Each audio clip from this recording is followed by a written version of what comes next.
வணக்கம். 2024 செப்டம்பர் 27 வெள்ளிக்கிழமை அதிகாலை நிலவர ஒரு நிமிட ஆய்வறிக்கை. அதிகாரப்பூர்வ வானிலை அறிக்கைக்கு இந்திய வானிலை ஆராய்ச்சித்துறை அறிக்கையை பார்க்கவும்.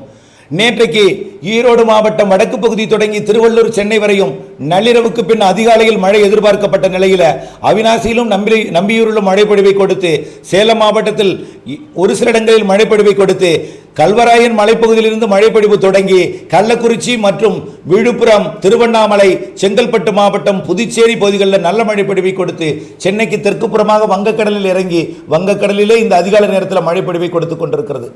இது இன்றைக்கு தெளிவடைந்த பிறகு, இன்று வெப்பநிலை உயர்ந்த பிறகு, இன்றைக்கு ஒரு நாள் மட்டும் மேற்கு காற்று இருக்கும். வங்கக்கடலிலும் வங்கக்கடலோட தென்மேற்கு பகுதி மற்றும் நிலநடுக்கோட்டு இந்திய பெருங்கடலில் வளிமண்டல சுழற்சி உருவாகிவிட்டது. இன்று மாலை முதலில் படிப்படியாக மாலை இரவு இடிமழை பொழிவு தீவிரமடையும். உங்களுக்கும் வரக்கூடிய நாட்கள் உண்டு. வடகிழக்கு பருவமழை தொடங்கும் வரை மாலை இரவு இடிமழை பொழிவு உண்டு. விரிவான அறிக்கை பார்க்கவும்.